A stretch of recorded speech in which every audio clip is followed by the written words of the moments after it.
Marine Le Pen peut-elle encore espérer se présenter en 2027 ? La chef de file du Rassemblement national a été condamnée dans le dossier des assistants parlementaires européens du RN à 4 ans de prison, dont 2 fermes directement aménagées sous bracelet électronique et surtout 5 ans d'inéligibilité avec application immédiate. Elle a aussitôt fait appel, ce qui suspend sa peine d'emprisonnement avec bracelet et lui permet de garder son mandat de député. Mais cet appel est sans effet sur son inéligibilité. Peut-il malgré tout sauver sa candidature à la présidentielle ? Voici les différents scénarios possibles. Marine Le Pen va bénéficier d'une accélération du calendrier judiciaire. La Cour d'appel a annoncé qu'elle examinerait son dossier dans des délais qui devraient permettre de rendre une décision à l'été 2026. Ce qui veut dire que le procès en appel devrait se tenir dans moins d'1 an, bien en deçà des délais habituels. Une décision exceptionnelle, aussitôt saluée par la chef de file du RN. Si la justice se montre plus clémente qu'en première instance, Marine Le Pen pourrait échapper à une inéligibilité immédiate.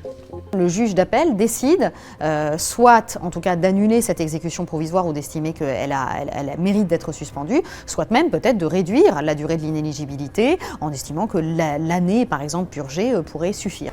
Dans ce qui est le plus favorable des scénarios, Marine Le Pen pourrait donc se présenter. Et si les délais annoncés par la Cour d'appel sont tenus, elle aura le temps de mener une véritable campagne entre l'été 2026 et le printemps 2027. Si la justice confirme en appel son inéligibilité immédiate, Marine Le Pen pourra encore se pourvoir en cassation. Mais cette procédure prend beaucoup de temps et n'est pas suspensive.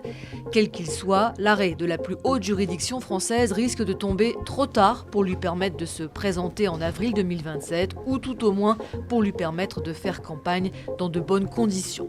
Ce timing très risqué pourrait la pousser à renoncer à être candidate avant même de se pourvoir en cassation ou pousser le RN à lui demander d'y renoncer au profit de celui qui apparaît comme son remplaçant le plus évident, Jordan Bardella. Celui qui a pris la tête du Rassemblement national en novembre 2023 lui a donné le meilleur score de son histoire aux dernières législatives.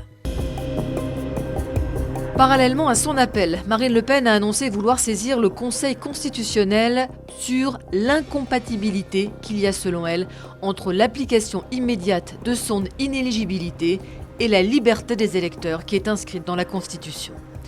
La chef de file du RN compte aussi saisir la Cour européenne des droits de l'homme au motif que sa condamnation crée un préjudice irréparable. À ce stade, impossible de prédire la suite qui sera donnée à ces saisines et leurs conséquences éventuelles. Seule certitude, Marine Le Pen a averti qu'elle utiliserait dans les prochains mois toutes les voies de recours possibles. Pas question pour elle pour l'instant d'être reléguée au second plan et le RN a lancé la mobilisation générale pour soutenir sa candidate naturelle. On sera là jusqu'au bout, on sera là jusqu'à la victoire.